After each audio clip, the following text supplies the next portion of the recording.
see that coming? If I say yes, I'll look arrogant. No, I thought we'd hang around. And knowing it was the back end of the doubleheader, I thought we could hang around that, and that was kind of the plan. Similar to the Adelaide one, but in reverse. Again, not sure when we went out of our way to execute it just like that. But with Adelaide, we thought if we could jump them and then hold on, because it was both our first game. Whereas today, we obviously knew it was their second game in 48 hours, and they had to fly to Perth. Whereas it was our first game in a week. So if we could just keep it within 10 for as long as we could, and we thought we'd win the second half. It was just a matter of if we could actually do it or not. But we thought we'd get them in the second half at some point, just purely because of the travel factor. Again, I'm not sure we thought it was going to be exactly like that, but we thought it'd be a chance in the second half. So just not let them score for nearly three-quarters of that last quarter. The first points they got came from free throws, and then I think it was 8 minutes before they got a field goal. Were you just telling them to hone in on defence and just give them nothing?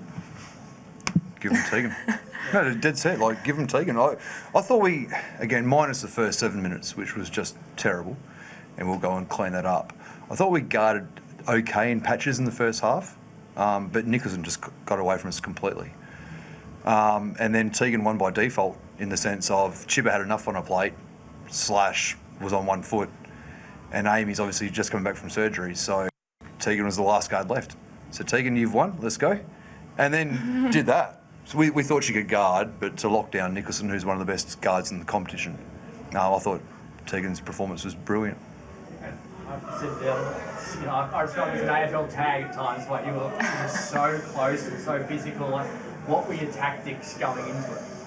Well, I knew she had 20 of their 42 at some point. The coaches let me know, so I knew that she was the X factor in this game. And like Ryan said, that was my job tonight.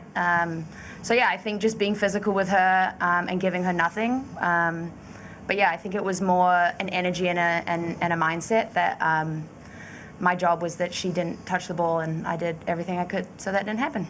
So having that mindset, it's easy to get lost during games as well. Just one bad mistake and someone gets free. But you were on her every second. Was it just a matter of having to concentrate constantly? Yeah, we're professionals, so engaging in a four-quarter game is really important to win. And I think especially the last quarter, the energy from the crowd definitely picked up. Our fans were huge. I heard a lot of "Let's go Teagues," "Let's go Graham." There are a lot of people out there that appreciate the effort. So yeah, I think that the crowd really got involved, and that made it a fun kind of last quarter to get those stops. So Steph normally does that job, and obviously she's injured. Were you anticipating he was going to come to you and say, need you to step up?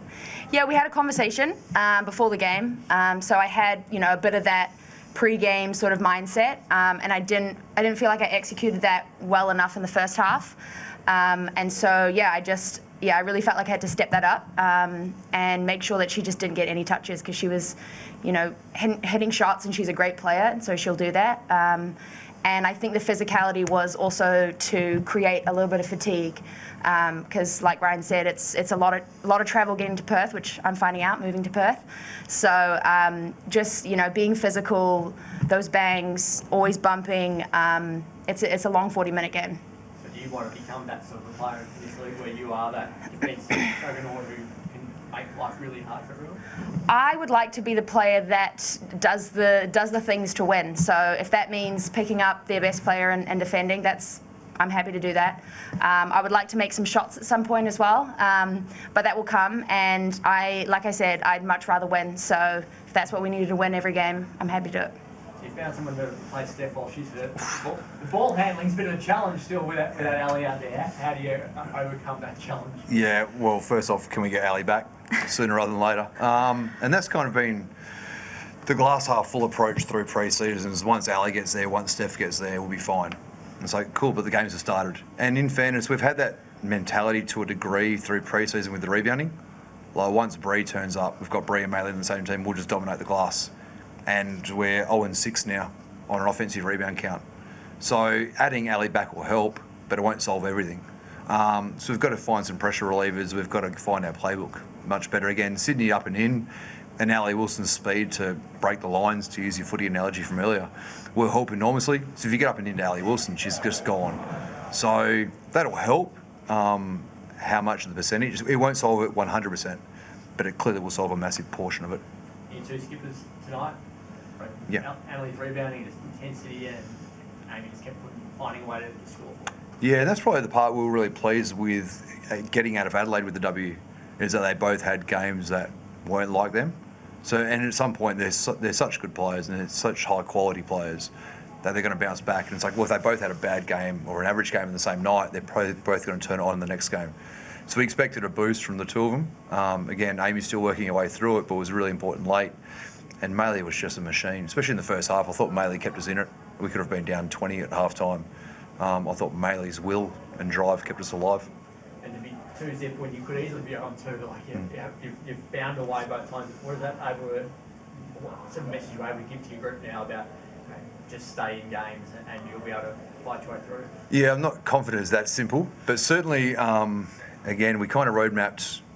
Well, okay, you're going to start the season without Ali Wilson and without Steph Gorman, and Bree's going to land 5 days before game 1. Like, okay, and Amy's obviously still rehabbing and still working her way back. So like, it's going to be interesting, and I don't think we're going to play champagne basketball, so to speak, early. But can we just find wins? We don't care if it's ugly. Again, I'm sure our fans want it to be prettier than that. But can we be 2-0? Just can we be alive when Hahn arrives? And again, 2-0 helps certainly. And if they're not pretty, they're not pretty. We think we'll start playing much better basketball as the weeks progress. How close is Steph? We expect both back next week. Okay. Yeah. So again, they're both really close tonight, and having won in Adelaide helped. And again, it's not panic stations early like it's a marathon. We need to be alive, as we always say at this time of year. You can't win it it's October still, right? Yeah, you can't win the championship in October, but you can certainly lose it. So rushing them both back for this game, they probably would have. Well, they would have been okay, maybe. But like, if either of them go down, like, we can't win it without them. So let's just try and survive. To be 2-0, we'll take every other week. Tegan mentioned the crowd, like that's as loud as I know you only had 3 games here before, but that was genuinely loud. I don't think the numbers are attendance, but yeah. What does it mean to you to have to see those sorts of numbers in the stands and to hear the voice that it created? Well, personally, I was kind of expecting it a little bit after being in Adelaide last week, and that would have been the thing. Maybe you saw it on TV, maybe you didn't. That was tough. Like, that venue last week was elite. Mm-hmm. That was a really good. Again, they sold out in advance. It was packed. It was loud the whole night. It's like, it was a tough place to win. So whilst we didn't play well in Adelaide, the crowd helped. The crowd was really good. It's like, okay, cool. Well, we now don't have that against us this week, and hopefully it turns into our favour. And it certainly did in the fourth quarter. And again, clearly speak with the Perth Lynx bias. It's the best venue in the league. And I don't know which one is second. It's such a good venue. And obviously the revamp and the refurb on it, it's such a good venue to walk into. So we're ecstatic to be playing here. Obviously we played 3 games here last year and got a taste test of it. And somehow it seems better again. So it's a fantastic venue.